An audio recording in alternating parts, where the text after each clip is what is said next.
Hospital देख वो गाड़ी रोकती है और दोनों गाड़ी से नीचे उतरते हैं, जहां वो दोनों बाहर ही खड़े परम से मिलते हैं और तीनों जाकर डॉक्टर से मिलते हैं। अर्पिता, आप लोग इसे निकलवाएं, हम बाहर जाकर बैठते हैं। प्रशांत, काहे? अर्पिता कुछ नहीं कहती, बस चुप रह जाती है। तो प्रशांत उससे कहते हैं, ठीक है बैठो जाकर, यहाँ परम है हमारे पास। थैंक यू कहकर वो वहां से निकल आती है और डॉक्टर के बाहर आने का इंतजार करते हुए सोचती है, प्रशांत जी, आप तो केवल उंगली की मरहम पट्टी करा चले आओगे, जहां वो छोटी मोटी चोटें लगी हैं उनका क्या? सर्दी का सीजन है, चोट को इग्नोर नहीं करना चाहिए। बाद में यही लगी हुई छोटी सी चोट कब मुसीबत बन जाए पता भी नहीं चलता। कुछ ही देर में डॉक्टर अंदर रूम से निकल कर आते हैं तो अर्पिता उनसे मिलकर ऑइंटमेंट पूछ लेती है और नीचे स्टोर से ले भी लेती है। तब तक परम और प्रशांत रिंग निकलवाकर चोट पर मरहम पट्टी करा बाहर आ जाते हैं और तीनों वापस घर के लिए निकलते हैं। अर्पिता, सुनिए, एक बात हमारे मन में उलझन मचाए है, पूछे आपसे? प्रशांत, हाँ, और तुम्हें मुझसे इस तरह कुछ पूछने की जरूरत कब से पड़ गई अप्पू? अर्पिता, जरूरत नहीं, बस एवे ही। और एक खामोशी सी पसर जाती है। प्रशांत, क्या हुआ, चुप क्यों हो गई? नहीं, कुछ सोच रहे थे, अर्पिता ने कहा। क्या? प्रशांत ने पूछा तो अर्पिता बोली, कुछ महीनों पहले हमने सोशल मीडिया पर एक पेज देखा था, दिल की कलम से। उसके क्रिएटर का नाम शान है। उसकी सोच काफी हद तक आपसे मिलती है। प्रशांत, हो सकता है। अर्पिता, तो सच सच बताइए, क्या शान आपकी ही दूसरी पहचान है सोशल मीडिया पर? प्रशांत स्पष्ट विश्वासपूर्वक, हाँ। अर्पिता, इस नाम की कोई खास वजह? प्रशांत, वजह बस इतनी, ये मेरे नाम के ही कुछ अक्षर हैं जो मेरी पहचान छुपाकर भी उजागर कर जाते हैं। अर्पिता, और अपनी पहचान उजागर ना करने की कोई विशेष वजह? प्रशांत, वजह इंतजार। इंतजार किसी ऐसे खास का जो मेरी इस रंगीन दुनिया में मेरे साथ रंगे, जो मेरे साथ मेरे हुनर की वजह से नहीं हो, बस हो, जो मेरे गुस्से में भी छुपे बेइंतहा इश्क को समझ सके। अर्पिता, तो इंतजार पूरा हुआ? प्रशांत, हाँ, कहते हुए वो अर्पिता के चेहरे की ओर देखने लगते हैं। उनकी इस बात पर एक बार फिर अर्पिता के दिल की धड़कनें बढ़ जाती हैं, जिन्हें महसूस कर वो सोचती है, काश उस इंतजार की वजह हम हो। प्रशांत, बस बस गाड़ी रोको अप्पू, हम घर आ गए। हाँ हाँ कहकर अर्पिता गाड़ी रोक देती है तो प्रशांत गाड़ी से उतर ऊपर चले आते हैं। दोनों के मन में एक ही ख्याल आता है, काश कुछ पल और मिल जाते तो आज बात स्पष्ट हो जाती। अर्पिता गाड़ी पार्क कर ऊपर आती है। प्रशांत और परम जो हॉल में होते हैं, दोनों अपने कमरे में जाते हैं, जहां कुछ देर रुककर चेंज कर बाहर रसोई की तरफ बढ़ते हैं और दोनों के कदम दरवाजे पर ही जाकर रुक जाते हैं। अंदर का नजारा देख दोनों एक दूसरे की ओर हैरानी से देखते हैं। अंदर श्रुति और अर्पिता दोनों बातचीत करते हुए काम कर रही होती हैं। श्रुति, देख लो अप्पू, आज तुम्हारी मदद के लिए मैं पहली बार रसोई में काम कर रही हूँ। वैसे तो सारा काम भाई लोग ही करते हैं। अर्पिता, हाँ जानते हैं हम, तुमने बताया था एक बार, लेकिन कोई ना कोई काम हमें जिंदगी में पहली बार तो शुरू करना ही होता है ना, तो ये समझ लो कि आज से तुमने भी इस काम को करने की शुरुआत कर ही दी। श्रुति हंसते हुए, हाँ वो तो है, वैसे तुम साथ हो ना, तो इतना तो यकीन है कि ये पक्का खाने लायक तो बन ही जाएगा। श्रुति की बात सुन अर्पिता भी खिलखिलाकर हंस देती है। हंसते हुए उसकी नजर सामने खड़े हुए परम पर पड़ती है तो वो एकदम से खामोश हो जाती है और श्रुति से कहती है, ये वाला काउंटर साफ कर दिया है हमने, अब बस तुम इसे सर्व कर बाहर ले आना, और हाँ हम ये चाय ले जा रहे हैं, ठीक है? अर्पिता की बात सुन प्रशांत मुस्कुराते हैं और परम से कहते हैं, छोटे मैं अभी आया। परम भी शरारत से हौले से प्रशांत से कहते हैं, कहाँ चले, चाय पीने? परम की बात सुन प्रशांत हाँ छोटे कह मुस्कुराते हुए वहां से चले जाते हैं और हॉल में जाकर बैठ जाते हैं। अर्पिता प्रशांत को देख उनके लिए चाय निकाल देती है। तब तक पास्ता ले श्रुति भी वहीं चली आती है। वो प्रशांत के हाथ पर पट्टी देख उनकी चोट के बारे में पूछती है तो प्रशांत उससे कहते हैं, अरे ऐसी चोट तो लगती रहती है श्रुति, तुम चिंता मत करो, जल्द ही ठीक हो जाएगी। ओके भाई, श्रुति ने कहा। प्रशांत जैसे तैसे मैनेज कर चाय का घूंट भर उसे फिनिश करते हैं और उठकर कमरे में चले आते हैं। उनके जाने के बाद अर्पिता कश्मकश में पड़ जाती है कि प्रशांत के ऑइंटमेंट लगाने के लिए वो श्रुति से कहे या नहीं। अगर कहा तो उसके सवाल शुरू हो जाएंगे, फिर हम क्या कहेंगे उससे? जब शान ने ही उसे कुछ नहीं बताया तो परम जी से कहें या नहीं, या खुद ही परम जी से कहकर देखते हैं, ऑइंटमेंट लगाना जरूरी भी है। निर्णय कर वो रसोई में पहुंचती है और परम से कहती है, वो हमें आपसे ये कहना था कि उनके और भी जगह खरोंचे और थोड़ी बहुत चोटें आई हैं, तो अगर आप ऑइंटमेंट लगा देते तो उन्हें दर्द से थोड़ी राहत मिलती और जख्म भी जल्दी ठीक हो जाते। अर्पिता के मन में प्रशांत की परवाह देख परम कहता है, आप तो जानती ही हैं कि मुझे रसोई में किसी और के हाथ का खाना पसंद नहीं, और अभी काम हुआ भी नहीं, तो मैं श्रुति को बोल देता हूँ। नहीं नहीं नहीं, श्रुति को नहीं, वो उन्होंने श्रुति को कुछ नहीं बताया है। अब अगर उससे कहा तो वो पहले सवाल पूछने लगेगी, हम उसे क्या जवाब देंगे? अर्पिता ने परम से कहा तो परम अर्पिता से कहते हैं, तो आप ही लगा दीजिए ना जाकर। अर्पिता झिझकते हुए, हम कैसे? परम, वैसे ही जैसे अभी अपने भाई के बिन कहे उनके लिए चाय बनाई, अधिकार से। परम की बात सुन अर्पिता सवालिया निगाहों से उनकी ओर देखती है तो परम कहते हैं, हैरान होने की जरूरत नहीं है, किरण ने मुझे बताया था प्रशांत भाई के लिए आपके मन में छुपी भावनाओं के बारे में, इसीलिए मैंने कहा था कि आपसे 2 रिश्ते हैं मेरे। मतलब आप सब जानते हैं? अर्पिता ने बेचैनी के साथ हैरान होकर कहा तो परम बोले, जी, लेकिन अनजान बना बैठा था। वैसे मैं आपके साथ हूँ छोटी भाभी। परम के छोटी भाभी कहने पर अर्पिता कहती है, हमें लगता है कि आपने जल्दबाजी कर दी है। उनके मन में क्या है ये तो हम अभी तक जानते भी नहीं, और आप, कहकर वो चुप हो जाती है। परम, ना बिल्कुल नहीं। जब आप दोनों ही एक दूसरे को पसंद करते हैं और बेइंतहा इश्क करते हैं तो क्यों ना कहूं मैं। और वैसे भी इतने दिनों में इतना तो जान गया हूं कि मेरे भाई की पसंद साधारण नहीं है, और अब से आप मेरे लिए मेरी छोटी भाभी। अब आप दोनों के इश्क को मुकम्मल कराने में मैं हमेशा आप दोनों के साथ रहूंगा और अपनी तरफ से हर संभव कोशिश करूंगा छोटी भाभी।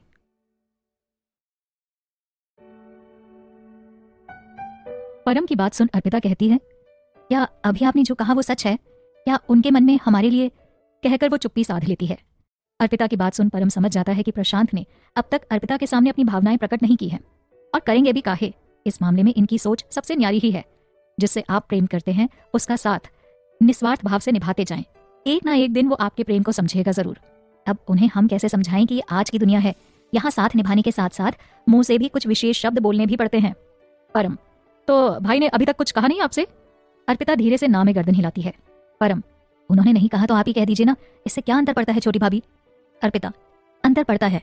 अगर हमने बिना उनके मन की बात जाने कहा तो कहीं वो हमारे चरित्र को ही गलत ना समझ बैठे।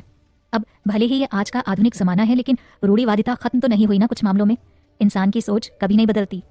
परम थोड़ी मस्ती करने के उद्देश्य से, तो आप कहना चाहती हैं कि मेरे भाई की सोच रूढ़िवादी है? परम के प्रश्न से अर्पिता घबरा जाती है और कहती है, नहीं नहीं, हमारा कहने का मतलब ये नहीं था। परम, तो क्या मतलब था, बताएंगी?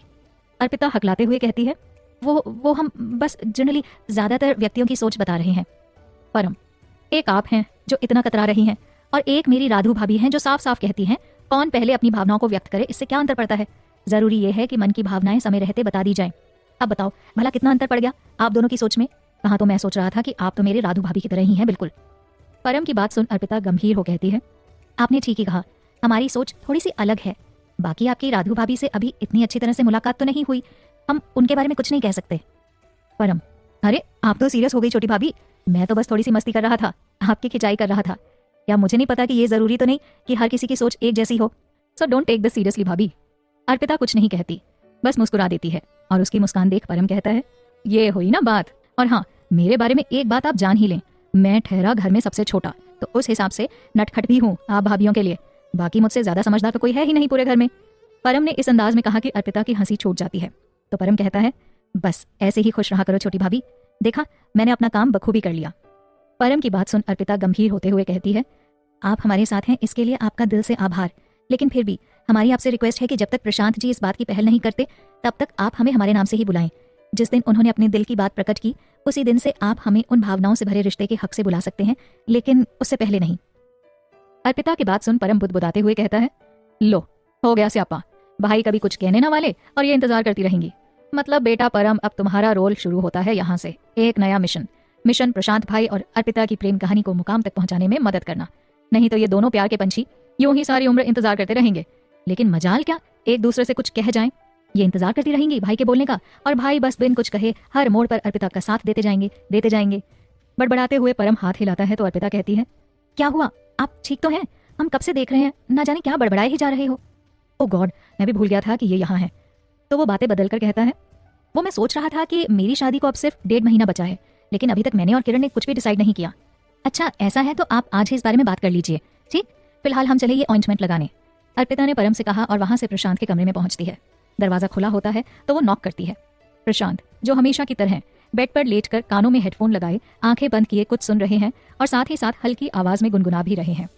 ये जमीन रुक जाए आसमां झुक जाए, तेरा चेहरा जब नजर आए, ये जमीन रुक जाए आसमां झुक जाए, तेरा चेहरा जब नजर आए, तेरा चेहरा जब नजर आए, ये जमीन रुक जाए आसमां झुक जाए, तेरा चेहरा ओ तेरा चेहरा जब नजर आए। ये देख अर्पिता बुदबुदाती है, ये देखो, कहाँ तो हम ये सोच सोचकर परेशान हो रहे थे कि चोट लगी है, कहीं पेन ना हो रहा हो, लेकिन यहाँ तो गुनगुनाया जा रहा है। एक जाना पहचाना एहसास होने पर प्रशांत जी अपनी आंखें खोलते हैं तो सामने अर्पिता को देख तुरंत सॉन्ग बंद कर देते हैं और पूछते हैं, क्या हुआ अपू, सब ठीक है? तुम इस समय यहाँ? अर्पिता, वो हम आपके लिए ये लेकर आए थे, कहते हुए वो अपना हाथ ऊपर कर देती है जिसमें मरहम होता है। ये देख प्रशांत कहते हैं, लाई हो तो लाओ, दो मैं लगा लूंगा, और मन ही मन कहते हैं, तुम मेरी कितनी परवाह करती हो, अब मुझे तुम्हारी इस परवाह में भी प्रेम नजर आने लगा है। अर्पिता आगे बढ़ वो मरहम प्रशांत को देती है और जाकर दरवाजे पर खड़ी हो जाती है और कहती है, अगर पेन हो रहा हो तो याद से इसे लगा लीजिएगा। ठीक है, कहकर उसे खोलने की कोशिश करते हैं और जैसे तैसे बाकी उंगली की सहायता से खोल लेते हैं। ये देख अर्पिता उनके पास आकर कहती है, हम कर देते हैं, हमें करना आता है। प्रशांत, मैं जानता हूं तुम्हें आता है, लेकिन जहां पेन हो रहा है उसके लिए मुझे, कहकर वो चुप हो जाते हैं। अर्पिता, कोई बात नहीं, हमें कोई परेशानी नहीं होगी, आपको समझने लगे हैं हम। प्रशांत, इतना भरोसा मुझ पर? अर्पिता, जी, खुद से ज्यादा। प्रशांत, इसकी वजह? हर बात की कोई वजह नहीं होती शान, और अब आप शांति से बैठ जाइए, हम इसे लगा देते हैं, नहीं तो फिर रात बढ़ने के साथ साथ सर्दी भी बढ़ती जाएगी।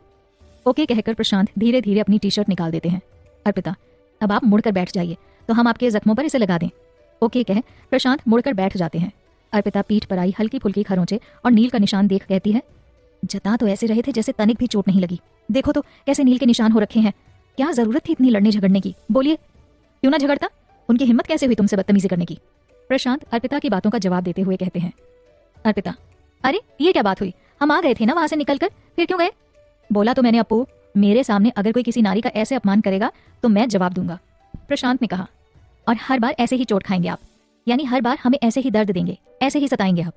अर्पिता फ्लो में ये बातें कह गई तो उसे सुन प्रशांत को एहसास हुआ कि अनजाने में ही सही वो कुछ ऐसा कह गए जो कि नहीं कहना था। प्रशांत, नहीं नहीं, मेरा वो मतलब नहीं था अप्पू, तुम तो मेरी इतनी प्यारी वाली दोस्त हो, तो तुम्हें कैसे दर्द दे सकता हूँ? प्रशांत ने बात संभालते हुए कहा और मुड़कर अर्पिता की तरफ देखा जिसकी आंखों के कोने हल्के हल्के नम होते गए। ये देख प्रशांत कहते हैं, अप्पू सच में तुम्हें तकलीफ पहुंचाने की कोई इंटेंशन नहीं थी मेरी।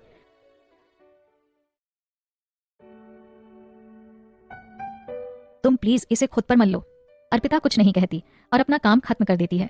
वहीं प्रशांत मन ही मन एहसास से भरे शब्द कहते हैं, मेरे हृदय की पीड़ा आंसू बनकर तेरी आंखों में जब जब बहती है, तब तब जी जाता हूं मैं एक नई जिंदगी खुशगवार समझकर खुद को। उस पल कहता हूं मैं उस रब का शुक्रिया जिसने मुझे मेरी जिंदगी से मिलाया। घुल गया है तेरा इश्क मुझ में कुछ इस तरह की, अब मैं मेरा ना होकर तेरा बन गया हूं। और कुछ सोचते हुए वो अपना मोबाइल उठाते हैं और उस पर कुछ लिखने की कोशिश करने लगते हैं। अर्पिता ऐसे करते हुए देख लेती है और हौले से मोबाइल हाथ में लेकर कहती है, अगर टाइप करना इंपॉर्टेंट है तो हमें बता दीजिए, हम कर देंगे। कुछ देर के लिए अपने हाथ को विराम दे दीजिए। हाँ, कुछ पोस्ट करना चाह रहा था पेज पर, तो बस उसी के लिए टाइप कर रहा था। वैसे मुझे टाइप करने में कोई परेशानी नहीं हो रही, काहे कि फोन को उंगलियों से नहीं अंगूठे से चलाना होता है। प्रशांत की बात सुन अर्पिता मुस्कुराते हुए कहती है, हम जानते हैं शान, लेकिन फिर भी बीच बीच में उंगलियां खुद ब खुद हिलती हैं ना, तो बस तभी के लिए हमने कहा था। वैसे हमें पता है कि आप भी सेल्फ डिपेंडेंट रहना पसंद करते हैं, इतनी जल्दी किसी की मदद को स्वीकार नहीं करते। खैर पीठ पर तो लगा दिया है, आगे मैं खुद से कर लूंगा अप्पू। तुम वो मुझे दो और इस मोबाइल को पकड़ो, मैं बोलता जाऊंगा, तुम टाइप कर देना। अब तो तुम मेरी राजदार हो, तो तुम मेरे पेज पर पोस्ट कर सकती हो। प्रशांत ने कहा तो अर्पिता बस मुस्कुरा देती है और सोचती है, उस टाइम बस कुछ सेकंड और मिल जाते तो हम आगे भी पूछ लेते, लेकिन अब कैसे पूछें, अब तो हमें भविष्य में इंतजार करना पड़ेगा। प्रशांत के बोले शब्दों से वो अपनी सोच से बाहर आती है और टाइप करने लगती है। उन शब्दों को सुनकर वो कहती है, क्या बात है, बहुत सुंदर शब्द। तो प्रशांत मुस्कुराते हुए कहते हैं, थैंक्स। और अर्पिता उन शब्दों को उनके पेज पर शेयर कर देती है। प्रशांत, हो गया, लो इसे बंद कर दो। और ना ना, थैंक्स की जरूरत नहीं, अर्पिता ने कहा तो प्रशांत ने हैरानी से उसे देखा, जिसे देख वो कहती है, सिर्फ आप ही नहीं, हम भी आपको समझने लगे हैं। प्रशांत ने कहा और अपना दुपट्टा पहले से ही संभाल कर हाथों में लपेटकर अर्पिता वहां से चली जाती है। अगले दिन ऑफिस के बाद अर्पिता जल्द ही एकेडमी में पहुंच जाती है और वहां जाकर स्टाफ रूम में पूर्वी से मिलती है, जहां पूर्वी उसे बताती है कि उसने युवराज से बात की है। युवराज उसे अपनाने के लिए भी तैयार है, लेकिन एक परेशानी है, मेरी फैमिली। अर्पिता, काहे? आपके परिवार के सदस्य मान नहीं रहे क्या? पूर्वी, मानेंगे तो तब ना जब हम उन्हें बता पाएंगे। अर्पिता, काहे नहीं बता पाओगे? हिम्मत करो पूर्वी, शुरुआत तो करनी ही होगी ना, कोई अन्य विकल्प शेष नहीं है अब। अर्पिता की बात सुन पूर्वी बोली, आप नहीं जानती मेरे पापा और मालिनी के पापा के अच्छे संबंध है, इतने अच्छे कि मुझे उसके घर में कभी भी आने जाने की इजाजत है, क्योंकि उस घर से भविष्य में मेरा रिश्ता होना है। इसीलिए तो मिस्टर खन्ना हर किसी को मुझे मालिनी की दोस्त और फैमिली मेंबर जैसा बताते हैं। बहुत कॉम्प्लिकेशन है मैम, मुझे कुछ समझ नहीं आ रहा, मैं करूं तो करूं क्या? प्लीज आप मेरी मदद कीजिए। कहते हुए पूर्वी भावुक हो जाती है तो अर्पिता उसे सांत्वना देते हुए कहती है, हमसे जितना होगा हम कोशिश करेंगे पूर्वी, लेकिन अभी के लिए आप प्लीज कमजोर मत पड़िए और खुद को संभालिए, हम आपके साथ हैं पूर्वी। अभी के लिए आप शांत हो, क्लास में जाइए। अर्पिता की बात सुन पूर्वी खुद को संभालकर खड़ी होती है और स्टाफ रूम में अटैच सिंक के पास जाकर मुंह धोकर क्लास में जाकर बैठ जाती है। वहीं स्टाफ रूम में बैठी अर्पिता पूर्वी की बातों से थोड़ा चिंतित हो जाती है।